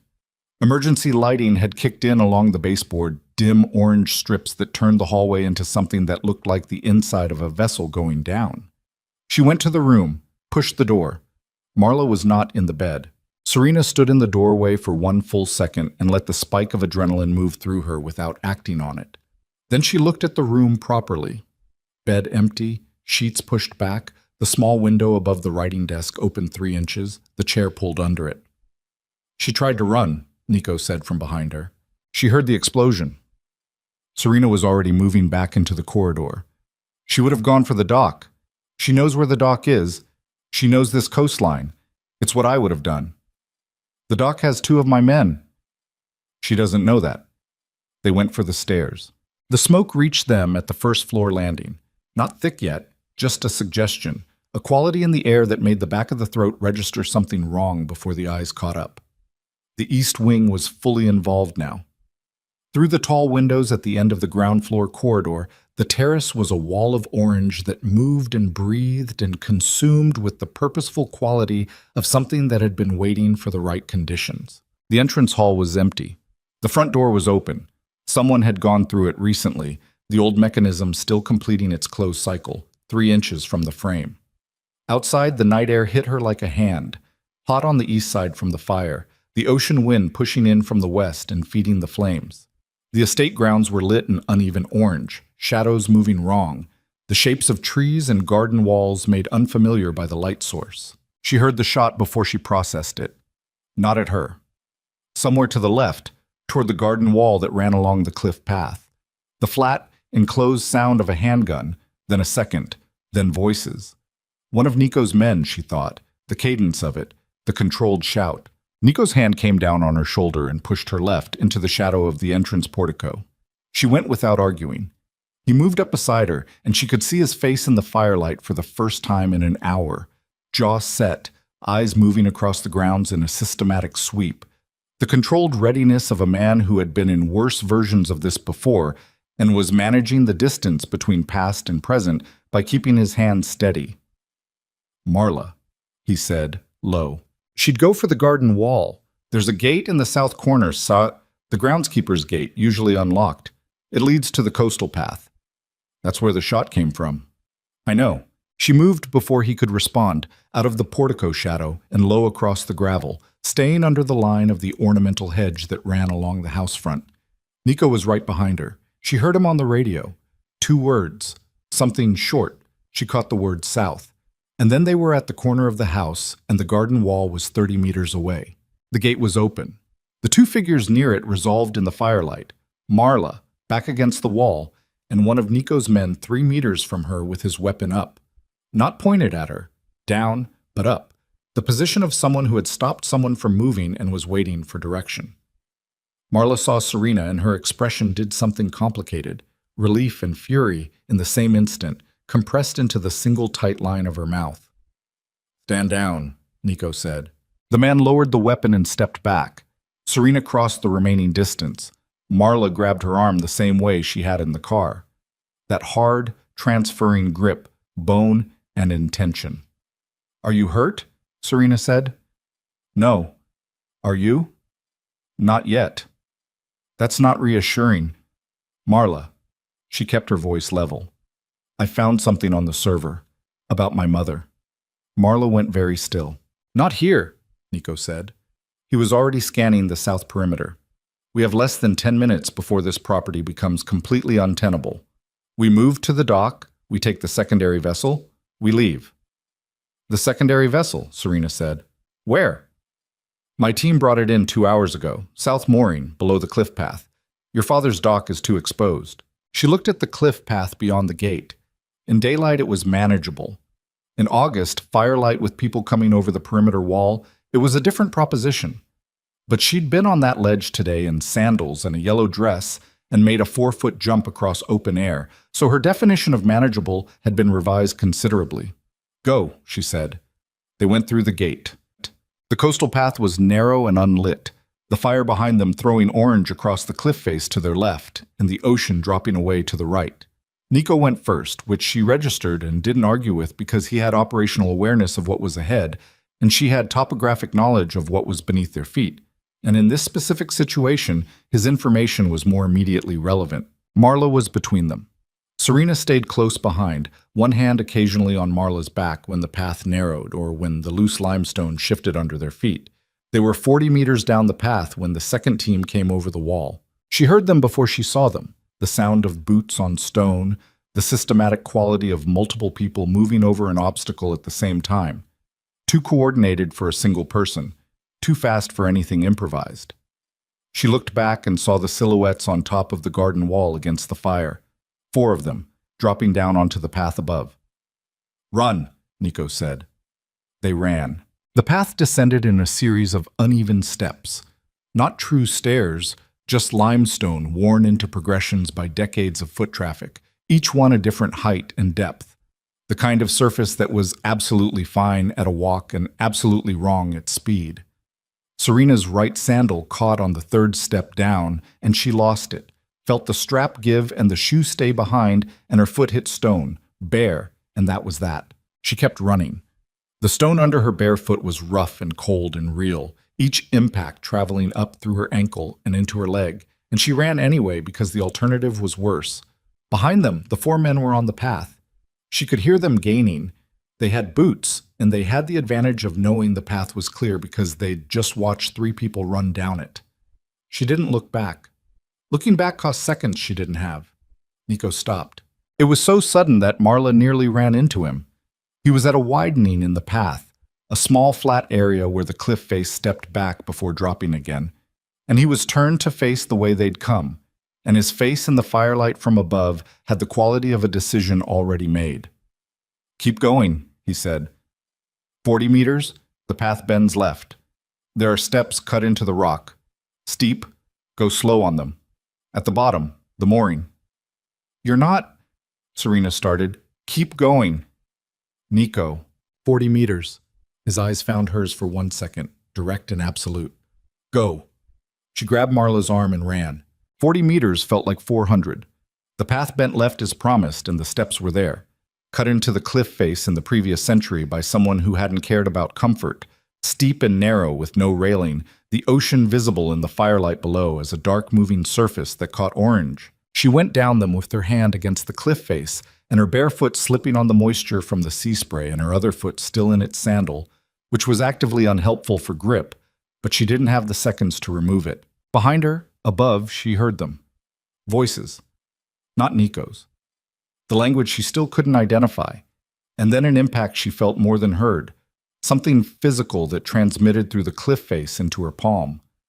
She didn't stop. Marla hit the bottom of the steps, and Serena was right behind her. The mooring was there, a flat section of rock cut into the cliff base, barely wide enough for 2 people, with a boat tied to iron rings sunk into the stone. Not large. Rigid inflatable hull, a motor at the back, the kind of vessel designed for speed and stealth rather than comfort. One of Nico's men was there, already in the boat, engine idling at the lowest possible volume, a sound that was almost lost in the wave noise. "Where's Valkyrie?" he said. "On the path," Serena said. "Wait. We have a window. Wait." She turned back to the steps. She could see the path above, the firelight throwing everything in shifting orange and shadow. She could see movement, more than one person, the shapes unclear, the sounds coming down in fragments. She stood on the wet rock in one shoe and her bare foot and watched the steps and did not get in the boat. Marla was behind her. She heard her breathing. 30 seconds. Then Nico came down the steps. Fast, one hand on the cliff face, controlled descent. Behind him, nothing. She waited for the shape of pursuit, and it didn't come. He hit the flat rock and she saw him in the firelight and registered immediately the way he was holding his right arm. Not clutching it, not dramatic, just slightly wrong. The angle off by a few degrees, the kind of compensation the body made automatically when something was damaged and the mind was managing it. "Get in," he said. "You're hurt. Get in the boat." She got in the boat. He followed. Marla was already seated. The man at the motor opened the throttle before they were fully settled, and the boat came off the mooring with a lurch and hit the first wave, and Serena grabbed the rope along the inflatable's edge and held on. The estate above them was lit from within now. What had started as a terrace fire had found the main structure. She could see it in the windows of the east wing, the orange light moving room by room like someone drawing a curtain. The library. Her mother's room. The dining room where Marla had sat with Nico's men and held the lie together with nothing but nerve. She watched it until the cliff face blocked her view. Then she turned away and faced the water. Hush. The vessel Nico's team had staged was anchored 40 minutes out. A working boat, unremarkable on a Mediterranean night route, the kind of craft that didn't draw attention at any port it entered. They reached it in silence. The man at the motor cut the engine as they came alongside and they transferred in the dark, Serena going up the ladder last, her bare foot finding the rungs by feel. Below deck was Spartan. Functional lighting, built-in bunks, a small galley, the smell of salt and diesel that was somehow almost pleasant compared to the smoke in her hair and the August heat. Tomas was there. He looked at Nico first, the arm specifically, and Nico shook his head with the brevity of someone who had already decided that conversation was low priority. Tomas looked at Serena, then at Marla. "Server extraction complete?" Nico said. "Done." 4 minutes before the fire reached the secondary office. Tomas pulled a drive from his jacket. "Everything on the system, full copy." The subfolder in the secondary directory, cross-referenced from the property transfer file. "Got it. Show her." Tomas looked at Serena, held out the drive. She didn't take it. She didn't need the drive. She had the information in her head, all of it, committed with the specific grip of someone who understood that forgetting would be its own kind of crime. I know what's on it, she said. Tomas withdrew the drive, put it back in his jacket without comment.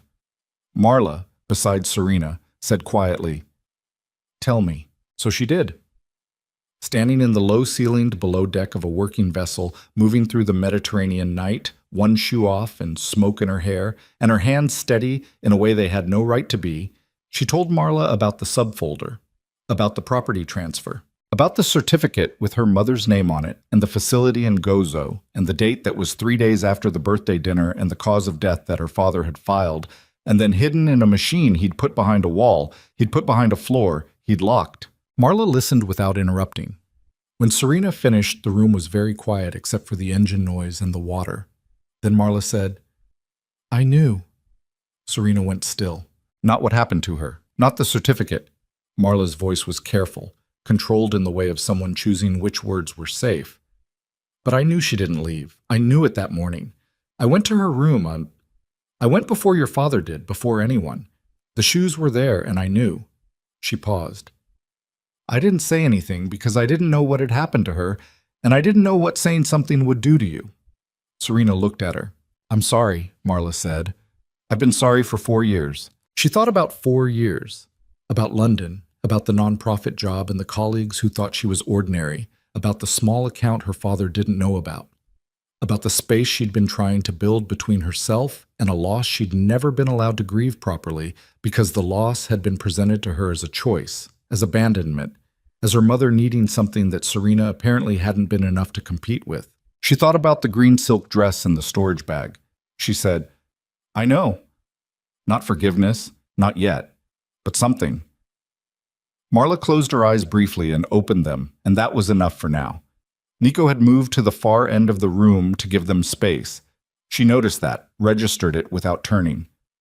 Tomas was doing something with the equipment on the narrow table, headphones on, the focused tunnel of someone tracking communications. He pulled the headphones off.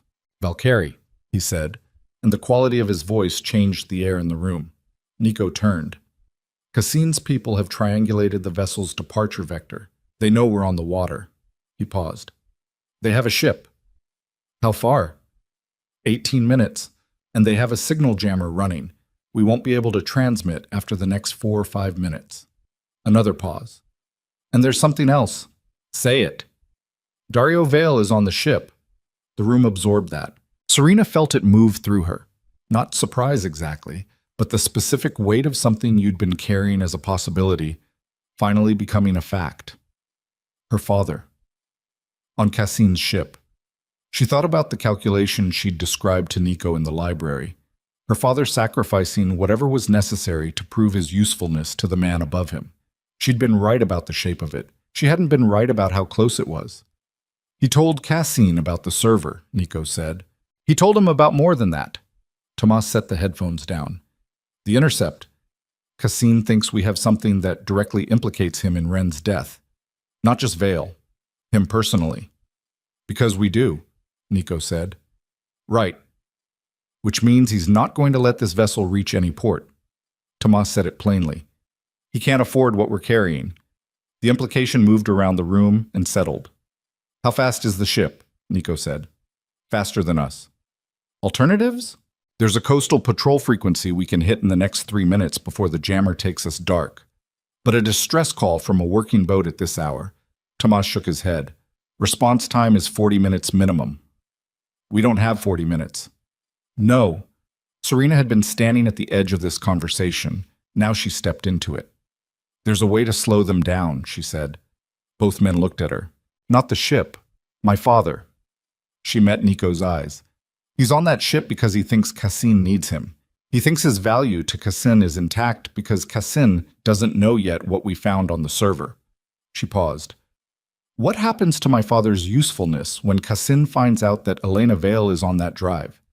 That the evidence of how Dario managed inconvenient people includes a woman who was supposed to simply disappear?" Nico was very still. "Cassine didn't order my mother," she said. "My father did that independently. It's not in the network's interest. It's personal, and it's sloppy, And it's exactly the kind of liability that men like Cassine eliminate. She held Nico's gaze. If Cassine finds out what my father did, what he hid, before that ship reaches us, he doesn't need my father anymore. Which means my father becomes the problem, not us. Silence. You want to transmit to the ship, Nico said. I want to transmit to Cassine specifically, before the jammer locks us down. 3 minutes, you said? Thomas looked at Nico. Nico looked at Serena. She could see the calculation moving through him. Not doubt about the logic, she thought, but something else. Something about what she was asking. Because what she was asking was for her father to be handed to a man who would use that information as efficiently as Dario Vale had ever used anything. And whatever happened on that ship in the next 18 minutes, when Cassine learned that his most useful empire builder was also his most dangerous loose end, would not be courtroom justice. Would not be the kind of ending you described in precise daylight language. She knew that. She was asking for it anyway. Do you understand what you're asking? Nico said. Yes. He's your father. He killed my mother.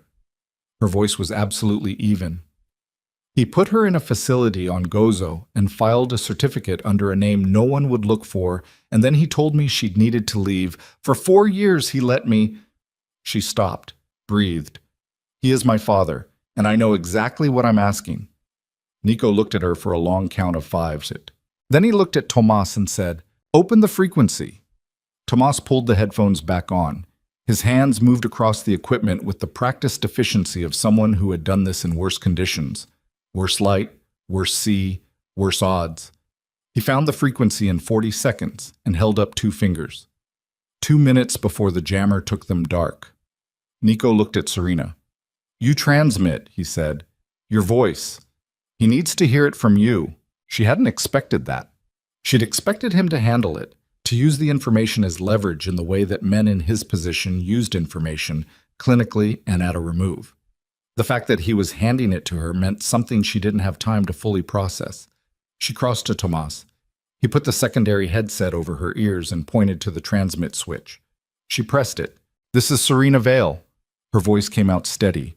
She was almost surprised every time it did that. I'm transmitting on this frequency for the attention of the individual directing the vessel currently bearing toward our position.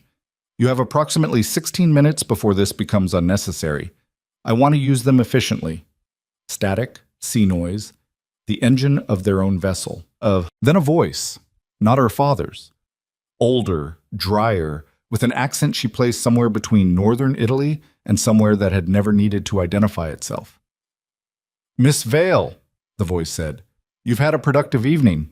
So have you, she said. Though I imagine yours is about to become more complicated. A pause.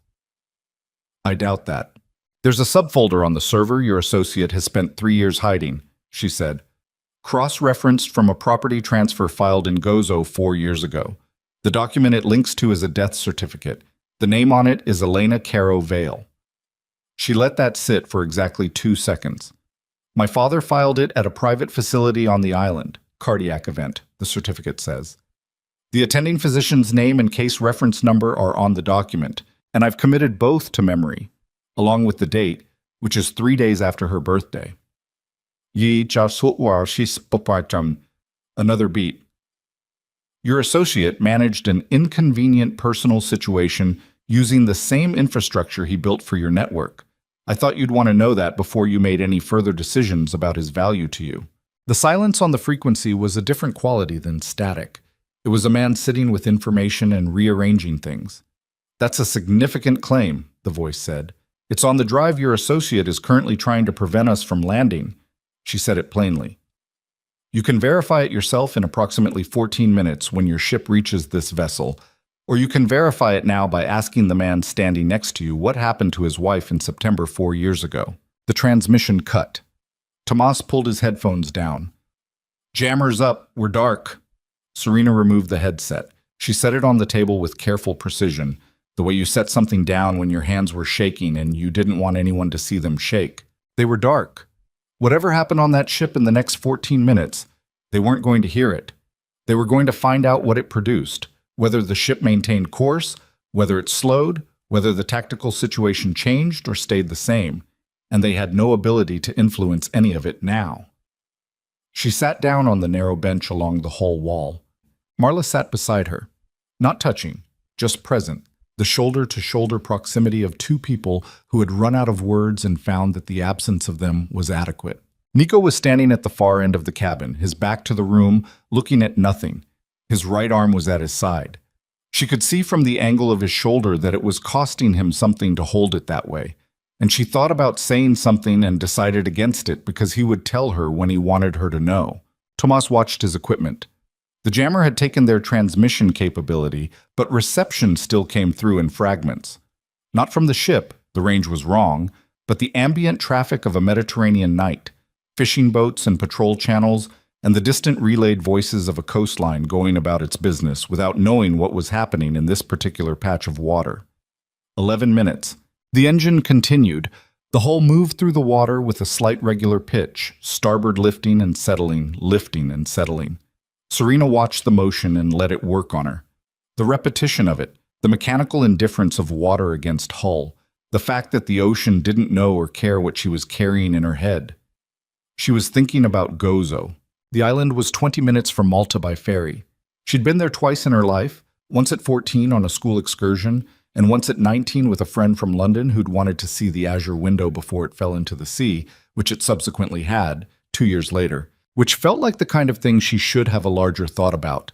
But mostly, she just remembered that it had been beautiful and temporary, and she hadn't taken a photograph because she'd been terrible at photographs, and now she wished she had. A private medical facility. She didn't know Gozo well enough to know which one, but a case reference number was a case reference number, and a physician's name was a physician's name, and 4 years was long enough for records to exist and not long enough for them to have been routinely destroyed. She would go there. When this was done, before anything else, she would go there. She was still sitting with that when Tomas said very quietly, "The ship is slowing." They watched it happen on the radar display, the vessel bearing toward them losing speed over the course of 6 minutes, the bearing changing by degrees, the aggressive intercept trajectory softening into something that resolved eventually into a holding position, not turning away, but stopped. Nico turned from the wall. He looked at the display and then at Tomas. "What's he doing?" Tomas said. "Managing," Nico said. "Managing what?" "A problem that just became more urgent than we are." Serena understood. Cassin had confirmed something in the last 11 minutes, either by confronting Dario Vale directly or by accessing whatever communication channel connected him to the facility's records, or simply by reading the truth in the face of a man who had learned that his protection had just been revoked. What Cassin was doing now had nothing to do with them. They had become, in the space of one transmission, irrelevant to his immediate priorities. "He'll let us go?" Marla said. "He'll let us go for now," Nico said. "What's on that drive can damage him too. He knows that. But the immediate threat to his network is the man he has on his ship, and Cassin is a person who deals with immediate threats first." He looked at Serena. "It was well done." She said nothing. There was nothing to say about it that felt like the right size. They changed course. The new heading would bring them to a small port on the Sicilian coast by early morning, not the port her father had fled to, a different one that Nico's people knew. The sea smoothed as they moved out of the coastal chop and into deeper water, the pitch of the hull evening out into a steadier rhythm. Tomas went above deck. Marla fell asleep sitting upright in 40 minutes, which was one of her particular gifts, the ability to close down and rest regardless of circumstances, a skill she'd developed in 20 years of managing a household that operated on Dario Vale's schedule, which had no consistent relationship with day or night. Serena sat awake. Nico came and sat across from her at some point. He moved with the careful deliberateness of someone managing pain, lowering himself onto the bench with a controlled precision that was almost invisible unless you were looking for it. She was looking for it. "Let me see the arm," she said. "It's fine." "That's not what I asked." He looked at her for a moment. Then he turned his right arm over. The sleeve was dark from mid-forearm down, and when she pushed it back, he let her do that, which told her something about either the pain level or his current capacity for argument. The damage was a long burn, not a gunshot, something that had dragged across hot metal or hot stone in the passage. already crusting at the edges, deep enough to need proper attention. She went to the galley, found a first aid kit in the third cabinet she opened. She brought it back and sat beside him and opened it. He didn't say anything. She cleaned the burn with what the kit had available, which wasn't ideal but was better than leaving it, and dressed it with the clinical focus of someone who had taken a wilderness first aid course 6 years ago and retained more of it than she'd expected to need. His breathing stayed even the whole time. She noticed that. "Tomas thinks you should have gone to a doctor 2 hours ago," she said. "Tomas thinks a lot of things. He's usually right. Frequently annoying about it, yes." She finished the dressing, sat back. The first aid kit was between them on the bench and neither of them moved it. "What happens now?" she said. He looked at the low ceiling of the cabin. "We land. I put the drive in the hands of 3 separate legal entities across 2 jurisdictions. The financial records go to the investigators who've been building a case against Cassin's network for 4 years. They've been waiting for exactly this kind of documentation to make it viable." He paused. "Your father's records go separately. The certificate, the facility records when you obtain them." Another pause. "That part of it will move more slowly. Gozo is small. The facility may have been managed, but the physician's name is on the record, and physicians are harder to disappear than paperwork." "My father," she said. "What Cassin does to him? I don't know." He said it without evasion. "I don't know what's happening on that ship. But you have a sense." He was quiet for a moment. "Men like Cassin don't make the same mistake twice. Your father became a liability the moment that transmission ended." She sat with that. She sat with it the way you sat with something you'd chosen. Not flinching away from the weight of it. Not pretending it was lighter than it was. She had made the call. She had pressed the transmit switch and used her voice and the specific, devastating accuracy of a daughter who knew exactly where her father kept his secrets. She had done it with full understanding of what it would cost him.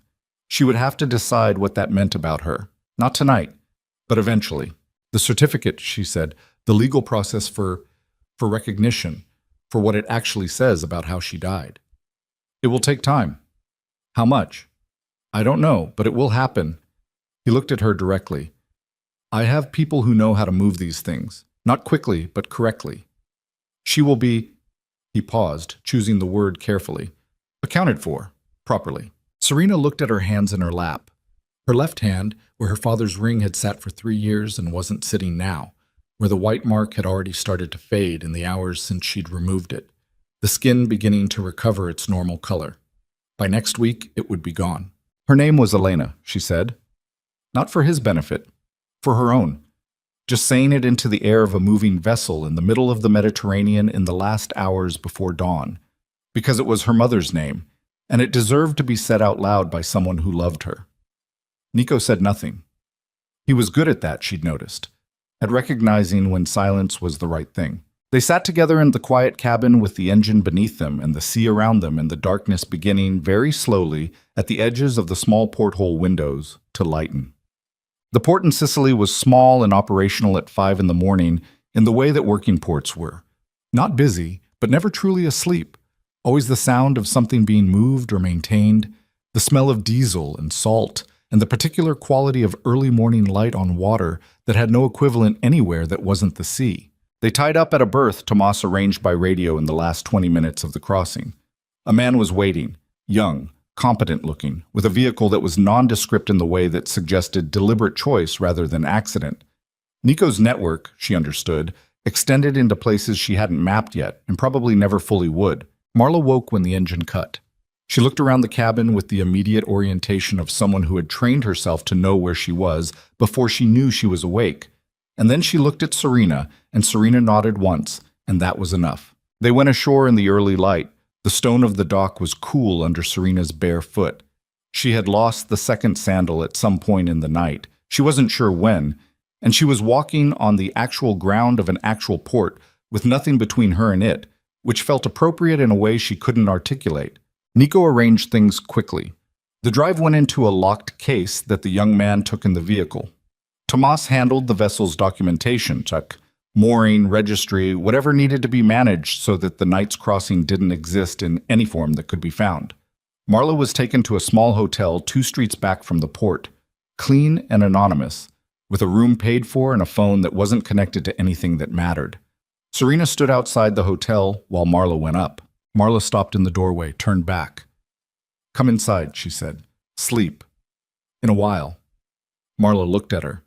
She had a way of looking at people that had never required much distance to be accurate, a quality of seeing that Serena had spent 20 years being grateful for and occasionally resenting. "Are you all right?" The honest answer was that she didn't know yet, that she had pressed a switch at sea and said words that had almost certainly ended her father's life and was going to need more than the remaining hours of darkness to work out what that made her. That she had found a document in a hidden room that had broken something foundational in her, and she was still walking around on the broken thing without having properly looked at the damage. "I'll be all right," she said. Marla studied her for another moment. Then she nodded and went inside. Nico found her at the edge of the dock. She was sitting on a bollard with her bare feet hanging over the water, watching the light change on the harbor surface. The sky to the east was doing what it did in August over the Mediterranean, turning from black to a deep violet to something almost green at the horizon line before the orange arrived, a process so slow you couldn't watch it happen and so fast you couldn't look away without missing it. He sat on the bollard beside her. He had a paper cup of something, coffee, from wherever it could be obtained at 5 in the morning in a Sicilian port, and he held it in his left hand without offering it, which she appreciated, because she didn't want coffee, and the offer would have required a response. They sat for a while. "The investigators I mentioned," he said eventually, "the ones who've been building the case, they're legitimate, not connected to any network, mine or anyone else's. They want Cass in for the same reasons a prosecutor wants anyone: evidence and testimony, and the slow, grinding movement of a case through institutions that were built to outlast the people moving through them. You've been working with them for 8 months, since the man who killed Wren started talking." She looked at the water. "And when when the case moves, your name is in it." "Yes." "What does that mean for you?" He was quiet for a moment. "Complicated. It's a complicated position." He turned the cup in his hand. "I've spent 15 years building something that served the same interest that got Wren killed. I can't make that not true. What I can do is make it mean something different going forward." She understood that. The arithmetic of a life that had gone a certain direction and needed to go another, not redemption, which was too large and too clean a word for what was actually possible, but the smaller daily work of doing things differently than you'd done them before. "My father built shipping companies," she said, "real ones, on top of the other ones. The logistics infrastructure is legitimate. The routes, the contracts, the actual movement of actual goods. It's how he cleaned what needed cleaning, but the underlying operation is real." She paused. "If someone were going to take that infrastructure and use it for only what it was supposed to be..." She stopped. He was looking at her. "That's not a small thing," she said. "The infrastructure. It's actually valuable on its own terms." "I know," he said. "The people who work in it, the legitimate side, they didn't choose what surrounded them. Most of them don't know. If the network collapses and the infrastructure goes with it..." "I know," he said again. She looked at him. He was watching her with an expression she had finally found the word for, in the hour between the transmission and the dawn, sitting in the cabin with the first aid kit between them and the burn on his arm and the particular quality of his silence. The word was honest. It was the most accurate word for what his face did when he was looking at her. Not the operational assessment, not the strategic calculation, not the careful management of information and advantage. Just honest. Attending to what was actually there. "I'm going to Gozo," she said, "when this is settled enough to move. I need to go to the facility." "I know. I need to find the physician." "Yes. And I need someone who knows how to make the legal process move correctly, not quickly, correctly." He nodded. "After that," she said, and stopped. "After that," he said, not finishing it either, leaving the space after it open in a way that felt intentional rather than incomplete. She looked at the harbor. A fishing boat was coming in on the far side, its light still on in the thinning dark, the sound of its motor carrying across the still water. Someone had been out all night. Someone was coming home. "In London," she said, "I have colleagues who think I'm ordinary. A job that pays badly and matters.